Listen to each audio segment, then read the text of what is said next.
Assalamualaikum warahmatullahi wabarakatuh. Ya, halo guys. Jadi balik lagi bareng gue Surya Kusuma di sini teman-teman ya. Jadi setelah sekian lama gue agak bikin video kemarin, habis ada beberapa kesibukan gitu ya teman-teman. Jadi pada sore yang agak mendung ini gitu ya, gue bakalan ada sebuah motor yang legend banget di Indonesia gitu lah, sebuah motor matic yang sangat legend. Jadi yang masih dipakai banyak jutaan umat di Indonesia gitu ya. Jadi ini sebuah matic dari Yamaha. Tapi sebelum itu gue mau ngasih tahu dulu yang baru bergabung dengan channel gue, tadi welcome gitu ya. Jadi Surya Kusuma Channel tuh apa sih? Jadi sebenarnya Surya Kusuma Channel itu adalah gue Surya Kusuma yang akan memberikan kalian apa ya, sebuah banyak video review terus tentang otomotif dan juga test ride yang diharapkan apa ya, memberikan manfaat bagi kalian untuk dasarkan kalian beli motor atau sebagai informasi atau yang lain lah, pokoknya yang hal-hal positif ke kalian agar bisa bermanfaat gitu ya teman-teman. Jadi yang baru bergabung welcome. Jadi ya itu aja sih. Jadi langsung aja. Jadi pada sore hari ini gue punya sebuah motor yang spesial. Jadi apa motornya teman-teman? Jadi ya ini dia. Jadi ini dia adalah sebuah motor dari Yamaha. Jadi ini adalah motor yang apa ya, bisa dibilang udah lama banget, dari tahun 2003 sampai 2008 untuk masa produksinya. Jadi ini adalah Yamaha Mio Sporty. Jadi ini adalah matic generasi kedua dari Yamaha gitu ya. Karena sebelumnya udah punya Yamaha Nuvo tahun 2000-an. Nah, ini adalah matic kedua dari Yamaha. Jadi bukan matic pertama dari Yamaha. Dan sebenarnya Yamaha Mio tuh banyak generasinya teman-teman ya. Jadi udah 9 versi atau generasi dari Yamaha Mio. Dan ini adalah Yamaha Mio generasi pertama tahun 2003 sampai 2008, dan ini kayaknya tahun 2006. Soalnya dia sudah memakai velgnya palang gini, karena yang untuk keluaran pertama Mio Sporty itu sebenarnya dulu banget itu dia pakainya jari-jari, dan Mio Sporty yang tahun awal tuh nggak ada footstepnya teman-teman. Nah kalau ini udah ada. Jadi ya menurut gue ini motor yang sangat masih menarik dibahas. Kenapa? Karena masih banyak peminatnya, masih untuk bisa menjadi motor modifan yang sangat keren, yang sangat proper gitu ya. Jadi ya keren lah pokoknya, karena looknya paling simple. Dan bahkan sampai sekarang menurut gua Mio ke generasi itu desainnya semakin aneh sih menurut gua. Jadi ini yang paling ganteng sebenarnya, Mio ini, dan juga Mio yang Smile yang tahun 2008 ke atas kalau nggak salah ya. Itu versi faceliftnya dari Mio ini gitu ya. Jadi kita akan membahas dari desain dulu mungkin ya teman-teman, dari Mio ini. Nah dari alasan desain tersebut juga Mio ini adalah masih banyak peminatnya dan juga kolektornya teman-teman. Karena gue beberapa nemu di marketplace ada yang jual sampai puluhan juta, yang full ori, full baru gitu ya. Apalagi yang warna rare-nya warna kuning gitu ya. Dan ini motornya di marketplace masih banyak banget yang jual, dan harganya tuh udah lumayan apa ya, masih lumayan stabil gitu ya. Apalagi yang warna rare warna kuning, terus juga banyak kolektor juga yang harganya bisa sampai puluhan juta gitu ya. Apalagi yang modifnya yang kece dan juga motornya masih full ori ataupun baru gitu ya. Jadi ini motor jutaan umat di Indonesia gitu ya. Jadi ini masih sering banget gue lihat di jalanan Indonesia itu, di daerah-daerah gua gitu ya. Jadi masih sangat disukain banyak orang gitu. Dan untuk yang pertama, seperti yang gue bilang tadi, untuk pertama gue bakal bahas dari sisi desain dulu teman-teman ya.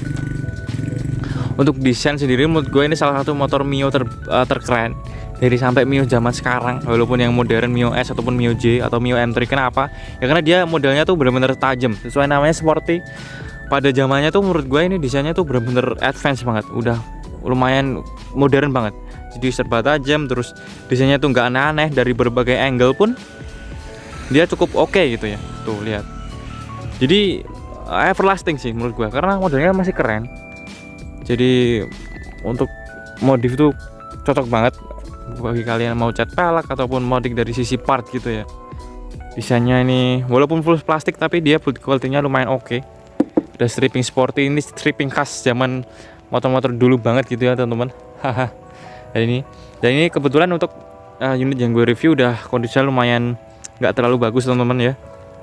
Jadi bisa kalian lihat contohnya, banyak lem-leman di sini, lem Alteco dikasih kapas, terus banyak catnya mengelopos.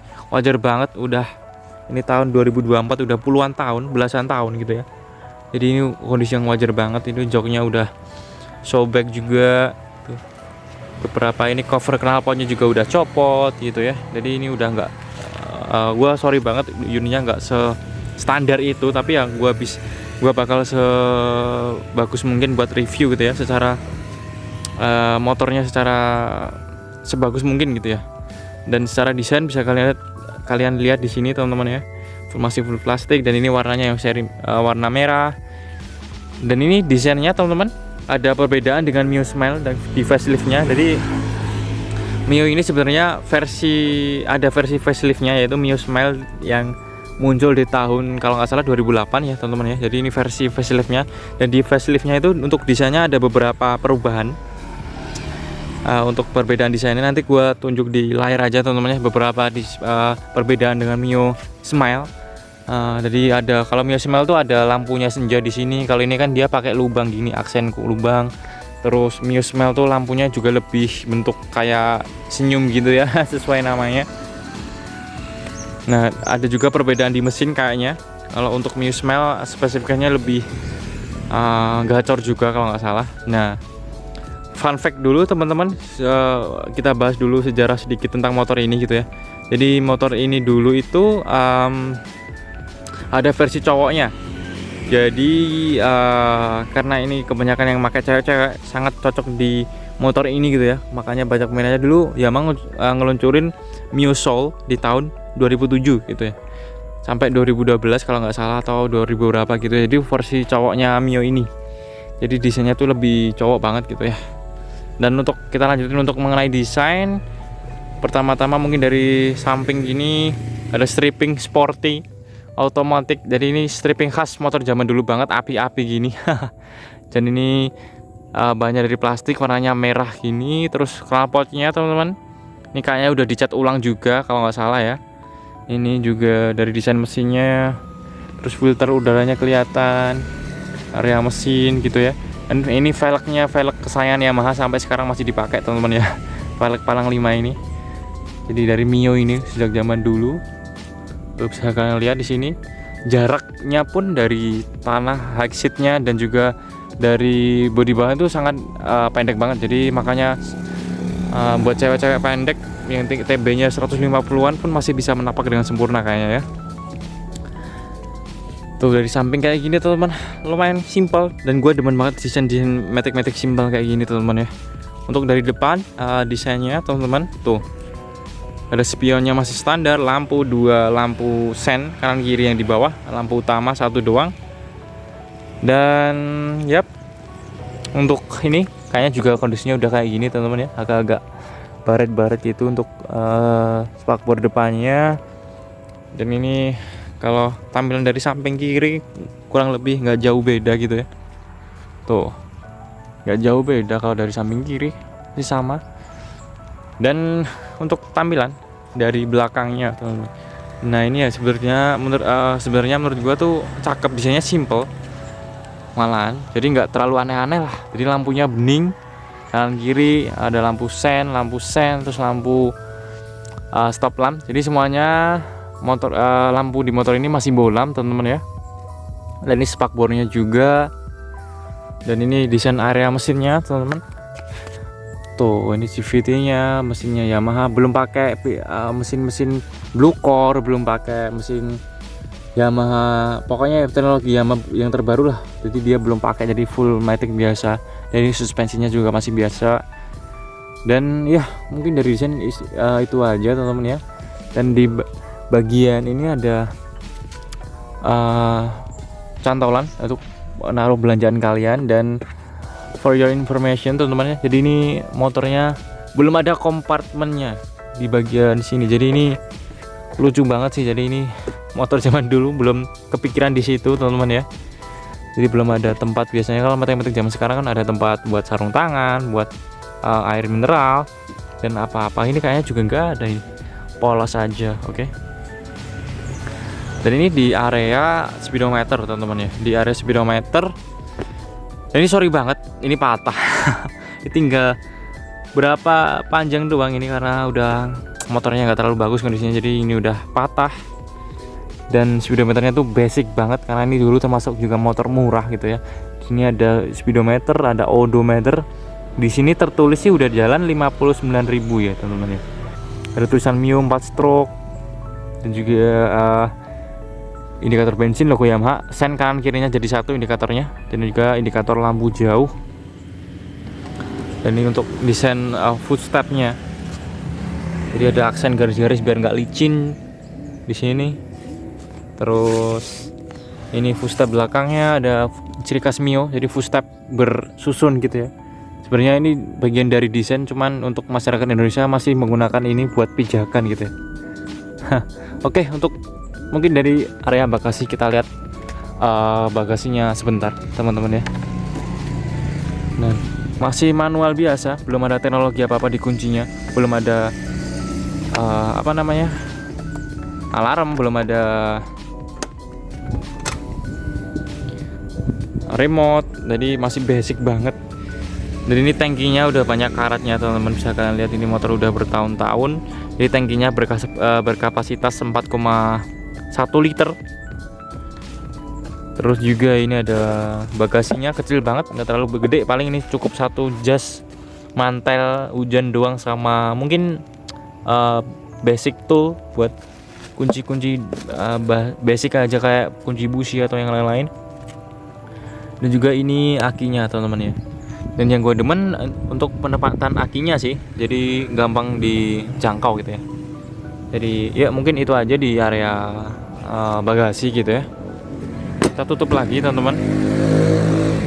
Ngomongin dulu tentang rangka teman-teman. Jadi motornya ini menggunakan rangka pipa tubular, jadi Matic Yamaha pada umumnya, dan juga dia berbobot sangat ringan, hanya 94 kg untuk ukuran Matic.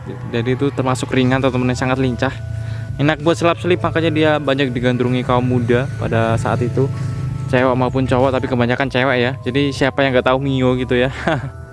Untuk ukuran bannya teman-teman, dia udah nggak standar ya kayaknya, mereknya juga kayaknya udah nggak standar, ini udah diganti.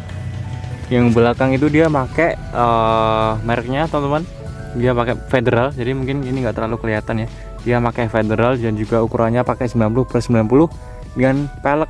Ring bawahnya dia ring 14, dan yang depan ini dia pakai udah nggak standar juga kayaknya, jadi dia pakai merek IRC yang seri Ecotrax dengan ukuran 80/90 dengan ring 14 gitu ya.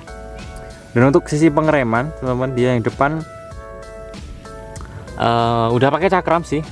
Untuk di tahun tersebut, tahun lama udah pakai cakram dengan single piston disc brake, dengan suspensi juga masih teleskopik, dual teleskopik biasa gitu ya, masih single disc brake juga.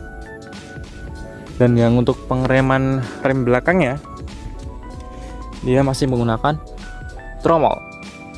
Tapi kalian jangan minder, karena untuk motor zaman sekarang Yamaha pun masih banyak yang pakai tromol. Contohnya untuk Yamaha Aerox gitu ya. Jadi ya good lah, sangat standar untuk di tahun tersebut. Nah, kita ngomongin sedikit tentang motor ini,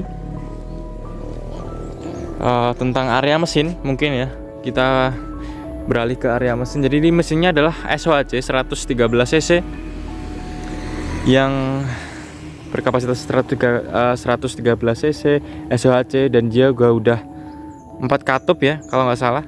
Jadi dia mesinnya 4 katup. Untuk spesifikasi tekniknya, dia bertenaga 8,7 HP, jadi dengan torsi 7,8 Nm.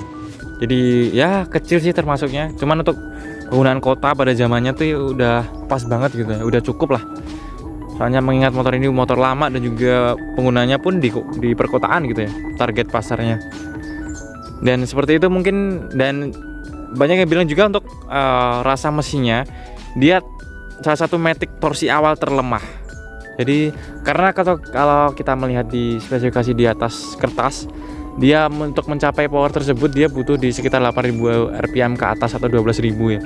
Jadi untuk mencapai tadi 8,7 HP dia tuh butuh bukaan gas yang agak panjang gitu ya. Makanya salah satu faktor yang bikin boros juga itu teman-teman, karena dia membutuhkan bukaan gas yang panjang untuk mencapai RPM tertentu dulu, baru dia tenaganya keluar gitu ya. Jadi itu faktor yang bikin ini motor jadi terkenal sahabat Pertamina banget atau boros banget. Padahal kalau kita melihat ini sebenarnya 1 liter pun nggak terlalu boros, karena untuk pemakaiannya mungkin hanya sekitar 1 liter tuh hanya bisa menempuh 30 sampai 35 km doang per liter ya. Jadi 1 liter bisa menempuh 30 sampai 35 km per liter. Untuk ukuran karburator sebenarnya standar pada zaman tersebut. Mungkin yang membuat kesan dia cepat boros adalah karena kapasitas tangkinya yang tergolong kecil. Makanya tangkinya kecil, terus ya juga konsumsi bahannya 30-an kilometer per liter, jadi kesannya boros. Padahal sebenarnya ya mengingat tangkinya yang kecil jadi kelihatan boros di indikator bensinnya, mungkin ya cepet turun gitu barnya, analognya untuk di indikator bensinnya gitu ya. Jadi ya gitu aja teman-teman untuk area mesin tadi ya. Untuk perbedaan dengan Mio Smile, kayaknya juga Mio Smile lebih upgrade mesinnya lagi. Kalau nggak salah powernya dia udah lebih gede gitu ya dibanding Mio ini, yang Mio versi sporty ini gitu. Untuk nyala lampunya teman-teman kayak gini ring depan. Kita coba sennya, masih cukup keren sih menurut gue ya. Nah, oke, gokil. Nah, kali ini kita akan ngomongin user experience gitu ya. Jadi kita akan ngomongin user experience. Jadi ya seperti yang gua bilang tadi, seboros-borosnya Mio ini gitu ya. Pada bilang terkenal boros, masih boros. Ya, motor gua Ninja tetap masih boros itu teman-teman ya. Jadi ini terkenal boros, jadi ya tetap seboros-borosnya Mio, nggak seboros motor Ninja. Jadi oke, untuk ngomongin user experience teman-teman ya. Jadi ini seperti yang gue bilang tadi, dari aspek mesin sebenarnya dia awalnya pun torsinya terkenal lambat, kompresinya sering telat karena dia butuh RPM yang agak tinggi untuk mencapai power tertentu. Dan untuk posisi riding itu sekilas ini teman-teman pendek banget. Tinggi gue sekitar 174 dan naik ini tuh nekuk banget coy. Kaki gue kerasa nekuk banget. Jadi benar-benar terlalu napak, dan juga untuk di area footstepnya ini masih sangat enak sih. Jadi buat kakinya, walaupun kaki gua panjang, jadi tapi masih oke lah, masih sangat proper gitu ya. Walaupun ini untuk ukuran 150 cm tinggi badan kalian pun masih sangat oke gitu. Dan di area speedometer tadi kita lanjutin ya teman-teman ya. Untuk di area speedometer gua udah jelasin ini, dan kita lanjut ada spion. Masih standar Yamaha Mio, kanan kiri cukup jelas ya teman-teman. Dan ini ada untuk lampu gitu ya. Ini ada lampu saklar lampu, jadi dia belum auto headlight on, automatic headlight on atau AHO. Jadi pada zamannya dia masih saklar biasa. Ini ada starter. Sini ada lampu buat lampu jauh, lampu dekat di sini. Nah, dan terus di sini ada sen kanan kiri. Nah, sen kanan kiri, dan juga ada klakson. Dan dia untuk di indikator speedometernya dia masih menggunakan kabel mekanik biasa teman-teman. Gua sih belum terlalu bawa-bawain motor ini banget, tapi untuk kesan pertama gua kemarin nyoba motor ini bentar tuh bener-bener gua kaget. Dari pertama kagok karena motornya kecil, pendek, dan yang kedua adalah dari segi mesinnya. Jadi torsinya tuh lambat banget. Baru jadi kalian buka gas dulu, dan di beberapa saat mencapai tertentu baru dia agak maju untuk ngeluarin tenaganya gitu ya. Jadi ini salah satu yang bikin boros juga, seperti yang gua bilang tadi gitu ya. Butuh bukaan gas yang lumayan besar, jadi untuk mencapai tertentu harus RPM-nya agak tinggi gitu ya. Dan ini keren sih, tapi selepas itu semua motor ini menurut gua keren banget. Mio terkeren, masih sangat oke untuk dibeli sekarang kayaknya, karena menurut gue ini masih bisa untuk kalian yang suka belajar modif, buat mungkin buat koleksi matic yang simple, nggak terlalu mahal, tapi masih keren banget. Masih buat di foto, upload Instagram, upload Facebook, masih keren banget ini motor. Jadi buat foto-foto, buat sunmori oke lah, walaupun ya emang boros karena tankinya kecil juga gitu ya. Dan gua tadi udah beberapa searching di OLX gitu ya. Untuk di daerah-daerah gua, Surakarta, bagasinya ada di harga 4 juta, 5 juta, 3 jutaan, sampai 6 sampai 7 jutaan teman-teman ya. Dan di tiap daerah bisa beda-beda gitu. Dan itu tergantung kondisi motornya juga sih. Jadi ini motornya masih harganya lumayan cukup stabil, karena semua tahu ini motor yang cukup keren, masih sangat keren untuk dimiliki atau dikoleksi. Untuk yang hobi motor kayak gini emang bisa semahal itu sih. Jadi ya mungkin kita coba nyalain, dengerin suaranya teman-teman, suara mesinnya. Nah oke, kita coba sekarang starter sedikit teman-teman. Kita sekarang coba starter motornya. Oke, masih solid.